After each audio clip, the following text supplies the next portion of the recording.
पश्चिम Asia में जारी युद्ध को अगले स्तर पर ले जाना चाहते हैं। यही वजह है कि अमेरिका अब जमीनी ऑपरेशन की तैयारी कर चुका है। अमेरिका ने सैन्य मौजूदगी को और मजबूत करने के लिए नौसेना के अत्याधुनिक युद्धपोत यूएसएस त्रिपोली को पश्चिम एशिया में तैनात कर दिया है।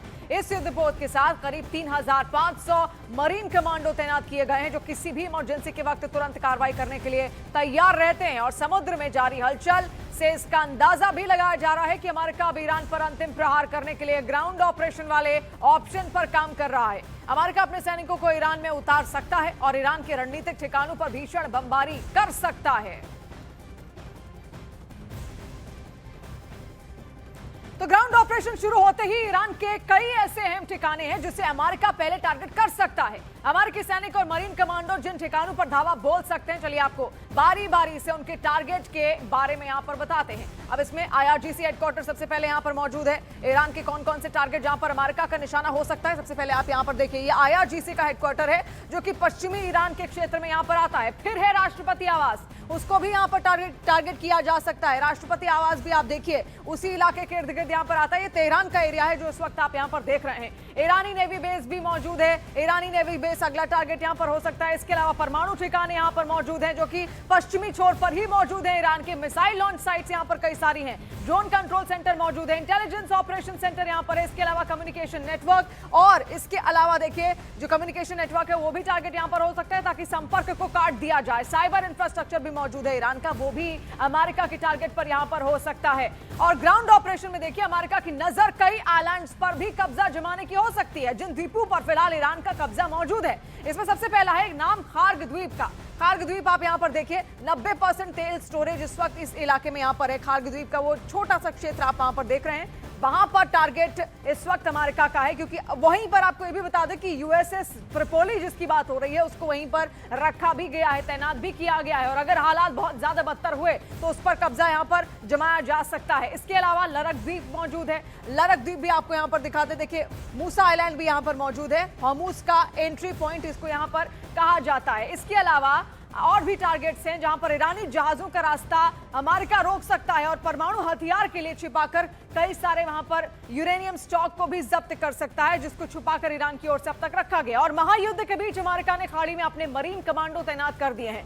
मरीन कमांडो को लेकर अमेरिका का महाबली यूएसएस त्रिपोली वॉर जोन में इस वक्त पहुंच चुका है।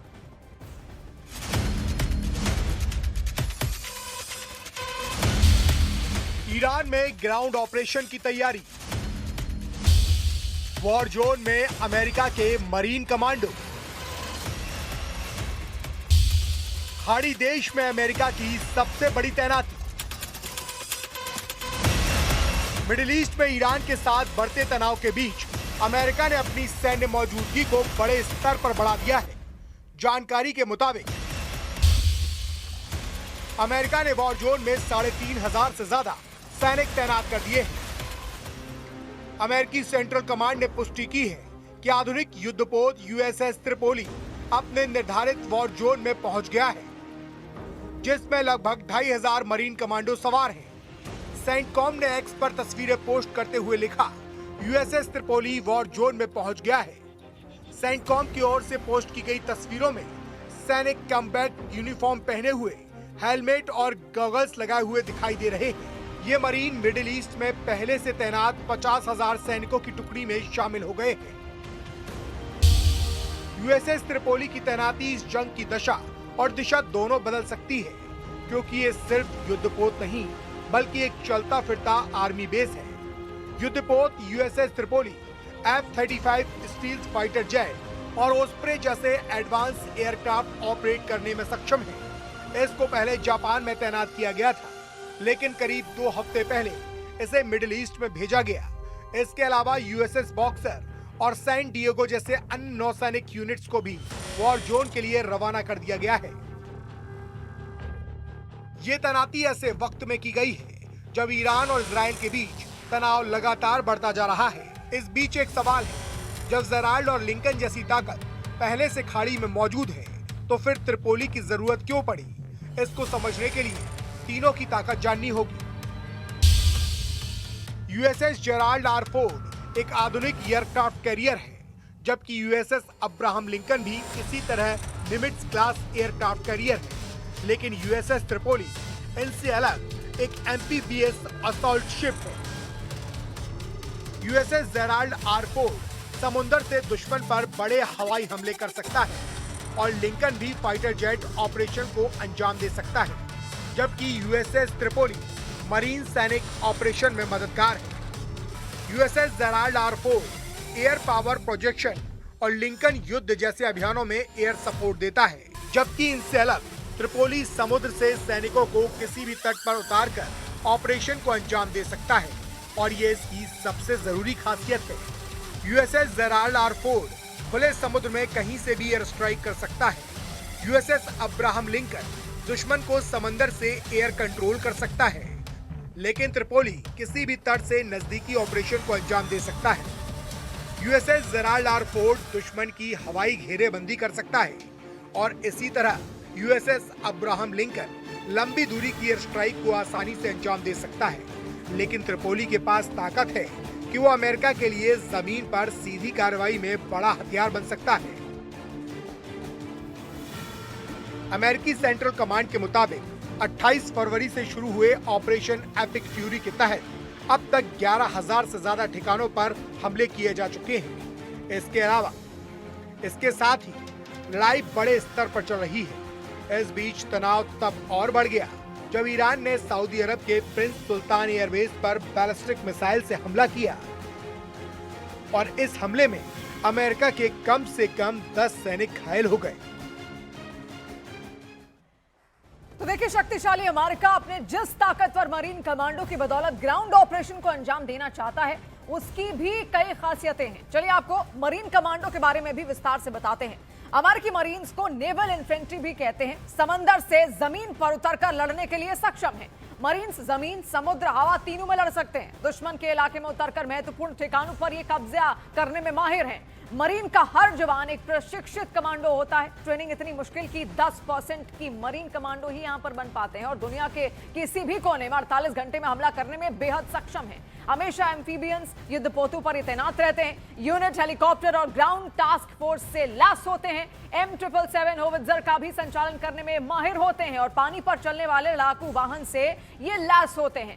इसके अलावा देखिए, ग्राउंड ऑपरेशन में जो ठिकाने टारगेट पर इस वक्त है उनमें खार्ग आइलैंड ईरान का है। खार्ग आइलैंड पर कब्जा ईरान की कमर तोड़ सकता है, क्योंकि खार्ग आइलैंड काफी ज्यादा अहम भी यहां पर है। आप देखिए, खार्ग आइलैंड इतना ज्यादा महत्वपूर्ण क्यों? क्योंकि ईरान का मुख्य तेल टर्मिनल यहां पर बताया जाता है। यहां पर मुख्य तेल ऑयल टर्मिनल है। इसके अलावा 90% तेल का स्टोरेज बकायदा ईरान यहीं पर रखता है। एयरपोर्ट एक मौजूद है, टी जेटी यहां पर मौजूद है। फारस की खाड़ी का एक अहम द्वीप भी इसको यहां पर माना जाता है और उसी इलाके को इसीलिए अमेरिका टारगेट करना चाहता है। और आप देखिए यहां पर आप किस तरीके से ऑयल टर्मिनल्स बने हुए हैं। 90% तेल यहीं से आता है, इसी क्षेत्र से यहां पर आता है ईरान का। और सुपर टैंकर लोडिंग सिस्टम भी वहां पर है। वैश्विक तेल आपूर्ति भी यहीं से ईरान करता है और इसीलिए अगला टारगेट अमेरिका का, अगर एक हमला वो पहले यहां पर कर चुका है और अगला हमला करने के लिए अमेरिका बिल्कुल बेताब है। समुद्री तट से 20 किलोमीटर की दूरी महज यहां पर चलती है। और देखिए, चलिए अब आपको ईरान में ग्राउंड ऑपरेशन के दौरान अमेरिका के 5 प्रहार के बारे में भी विस्तार से बताते हैं। सबसे पहला प्रहार हो सकता है खार्ग द्वीप पर ही, क्योंकि खार्ग द्वीप ईरान की इकोनॉमी की लाइफलाइन है। फारस की खाड़ी में ईरान का तेल निर्यात टर्मिनल। ईरान यहां से 80 से 90% कच्चा तेल बाहर भेजता है, यानी कि विदेशों में भेजता है। दूसरा प्रहार लरक द्वीप पर हो सकता है, क्योंकि ये हॉर्मुज स्ट्रेट में मौजूद ईरान के लिए खास द्वीप है। यहां पर ईरान के कई ठिकाने और रडार सिस्टम मौजूद है। हॉर्मुज से गुजरने वाले जहाजों पर नजर भी यहां से आसानी से रखी जा सकती है। लरक कासेम द्वीप के बीच ईरान का टोल बूथ भी वहां पर मौजूद है और यहीं से सेफ्टी शुल्क वसूलने की तैयारी में भी ईरान है। तीसरा प्रहार है मूसा द्वीप। यहां पर भी टारगेट किया जा सकता है, क्योंकि यह पूर्वी फारस की खाड़ी में अबू मूसा द्वीप बेहद खास है। ग्रेटर लेसर और तुम द्वीप पर भी ईरान के कब्जे का दावा यहां पर किया जा रहा है, जहां पर खाड़ी से निकलने वाले जहाजों को कंट्रोल यहां से ईरान करता है। अमेरिका के सहयोगी यूएई भी इस पर दावा करते आए हैं और उसको लेकर लगातार लंबा विवाद भी यहां पर चला था। और चौथी चोट ईरान के तेल टैंकरों पर कब्जा जमाने की हो सकती है। अमेरिका ईरान के जहाजों का रास्ता रोक सकता है। और 5वां प्रहार होगा यूरेनियम स्टॉक को जब्त करने का। ईरान के परमाणु शक्ति बनने के सपने पर सबसे बड़ी चोट यह हो सकती है। ईरान के अंदरूनी हिस्सों में भी ऑपरेशंस का कई सारा जो प्लान है उसको भी यहां पर विफल किया जा सकता है और परमाणु फैसिलिटी में दबाकर रखे गए यूरेनियम पर भी अमेरिका की नजर लगातार है। ईरान के यूरेनियम स्टॉक को जब्त करने की तैयारी एक तरीके से अमेरिका ने यहां पर कर ली है और ईरान ने युद्ध खत्म करने के लिए कई सारी शर्तें रखी। स्ट्रेट से जाने वाले जहाजों से करोड़ों का टोल लेगा, ये उसने कहा था। CNN के हवाले से ईरान पर बहुत बड़ी खबर इस वक्त हम आपको यहां पर बता रहे हैं। हॉर्मुज से गुजरता है दुनिया का 20% तेल और उसी तेल पर अब टैक्स लगाने की बात ईरान यहां पर कर रहा है। यानी अगर स्ट्रेट ऑफ हॉर्मुज से किसी भी देश के जहाज को अगर गुजरना होगा तो उसको टोल टैक्स देना पड़ेगा। और देखिए, महायुद्ध के बीच इजरायली वायुसेना ने इजरायली और अमेरिकी वायुसेना के विमानों के संयुक्त ईंधन भरने की तस्वीरें भी इस वक्त जारी की हैं। कई तस्वीरें इस दौरान यहां पर सामने आ रही हैं और ऐसे में महायुद्ध के बीच इजरायली वायुसेना के विमानों की तस्वीरें यहां पर ईरान ने यहां जारी की हैं, जहां पर ईंधन भरता हुआ ये विमान यहां पर देखिए, हवा में ही ऐसी क्षमता यहां पर होती है। इन विमानों में आसानी से ईंधन भरा जा सकता है दूसरे विमानों के जरिए। और ऐसे में तस्वीरें यहां पर बेहद महत्वपूर्ण हो जाती है कि किस तरीके से आसमान में ही ये तैयारियां होती हुई यहां पर दिख रही हैं। आप देखिए, जैसे ही ईंधन भरता है उसके बाद विमान अलग हो जाता है और वो अपनी उड़ान भरता हुआ यहां पर नजर आता है। तो ईरान पर इजरायल और अमेरिका के हमले से पहले पश्चिम एशिया इस वक्त सुलग रहा है ऊपर से। अब यमन के रेगिस्तान से दागी गई एक मिसाइल ने पश्चिम एशिया की जंग में नई लकीर खींच दी है। अब तक पर्दे के पीछे रहे हूथी विद्रोहियों ने ईरान की जंग में कूदकर साफ संकेत दे दिया है कि इजरायल ईरान युद्ध उनके लिए सिर्फ दूर की लड़ाई नहीं रही है। यमन के हूथी विद्रोहियों ने इजरायल की ओर बैलिस्टिक मिसाइल दागकर पश्चिम एशिया युद्ध में अपनी एंट्री का ऐलान भी कर दिया। ऐसे में समय जब यह संघर्ष लंबा खिंचता जा रहा है और दुनिया इसकी आर्थिक मार से जूझ रही है, ईरान के यमनी सहयोगियों के इस कदम ने इजरायल, अमेरिका और ईरान के बीच चल रहे युद्ध को और मुश्किल बना दिया है। खासतौर पर इसलिए क्योंकि रेड सी पर देखिए, रेड सी पर शिपिंग पर नए सिरे से अब खतरा मंडराने लगा है और आशंका इस बात की जताई जा रही है कि हूथी विद्रोही बाब अल मंदेब गलियारे को बंद कर सकते हैं। वैश्विक समुद्री व्यापार संकट और ज्यादा इससे गहरा सकता है और हॉर्मुज स्ट्रेट के बाद एक और समुद्री रास्ता यहां पर बंद हो सकता है। आप देखिए, ये तमाम तौर तरीके यहां पर अपनाए जा रहे हैं जंग के बीच। हूथियों की एंट्री क्योंकि यहां पर हो चुकी है, अब देखिए वैश्विक समुद्री व्यापार संकट यहां पर गहरा जाएगा अगर बाब अल मंदेब को भी बंद कर दिया गया, क्योंकि हॉर्मुज के बाद वही एक रास्ता है। फिर उसके बाद हॉर्मुज स्ट्रेट के बाद एक और समुद्री रास्ता बंद होगा। ये मैंने आपको यहां पर बताया। बाब अल मंदेब तेल गैस सप्लाई पूरी तरीके से बंद हो सकती है अगर वो रास्ता भी यहां पर बंद होता है और इससे लाल सागर के तटीय क्षेत्रों पर हूथी का नियंत्रण और ज्यादा सख्ती से देखने को आने वाले भविष्य में यहां पर मिलेगा। इसके अलावा 2023-25 के बीच 100+ व्यापारी जहाजों पर हमले यहां पर हूथियों ने किए थे। लाल सागर में हमेशा से हूथियों का खतरा यहां पर रहा है। अब देखिए, यमन से इजरायल पर दूसरा हमला यहां पर हुआ, जहां पर हूथी ने ड्रोन और क्रूज मिसाइलों से अटैक किया। दक्षिणी इजरायल पर हूथी ने हमला किया है। हूथी विद्रोहियों ने हमले जारी रखने का दावा भी यहां पर किया। इससे पहले लगभग 1 महीने तक देखिए हूथी कहा यह जा रहा था, कई रिपोर्ट्स में दावा था कि ईरान ने उनको स्टैंड बाय पर रखा था। ईरान बिल्कुल नहीं चाहता था कि वो इस जंग में कूदे, क्योंकि उसने उनको रिजर्व फोर्सेस के तौर पर यहां पर रखा था। हूथी वो संगठन है जो ठीक हिजबुल्लाह और हमास की तरह काम करता है, जिसका काम है इजरायल पर अपना दबदबा जमा कर रखना और ईरान का समर्थन करना।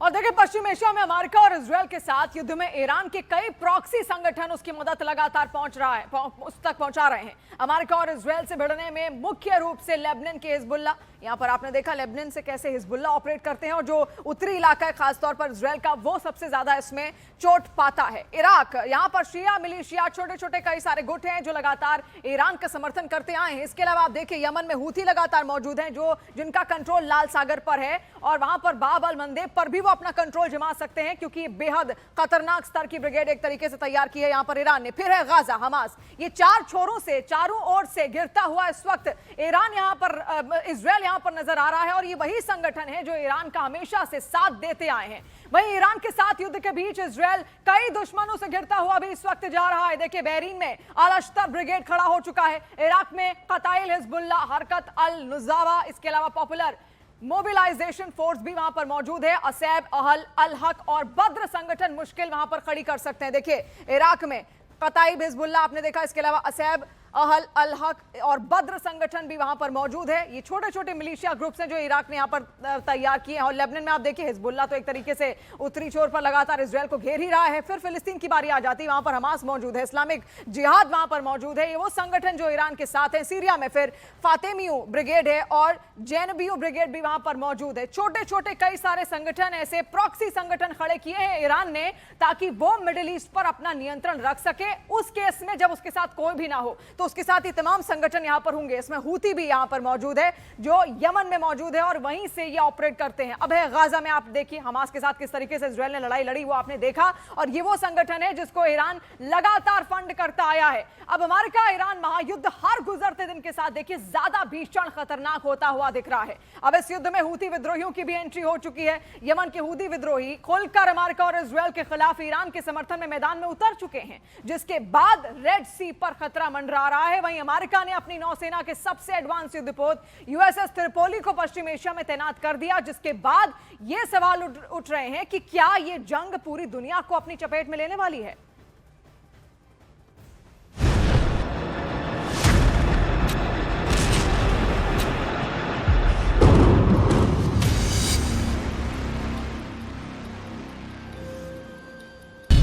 महायुद्ध में हूथी की एंट्री, नए खतरे की घंटी। अमेरिका के विरुद्ध अब हूथी लड़ेंगे युद्ध। ईरान युद्ध का नया मोर्चा, घिर जाएगा अमेरिका। अमेरिका इजरायल और ईरान के बीच चल रही जंग में जैसे जैसे वक्त बीत रहा है, युद्ध और भीषण रूप लेता जा रहा है। महायुद्ध में नए नए मोर्चे खुल रहे हैं और दुनिया भर में संकट बढ़ता जा रहा है। अब इस युद्ध में ईरान का साथ देने के लिए हूथी विद्रोही भी शामिल हो गए हैं। हूथी विद्रोहियों ने इजरायल पर बैलिस्टिक मिसाइलें दागकर साफ कर दिया कि अब ये जंग सिर्फ ईरान और इजरायल के बीच नहीं, इसमें हूथी विद्रोही भी ईरान के साथ खड़े हैं। हूथी विद्रोही पश्चिम एशिया के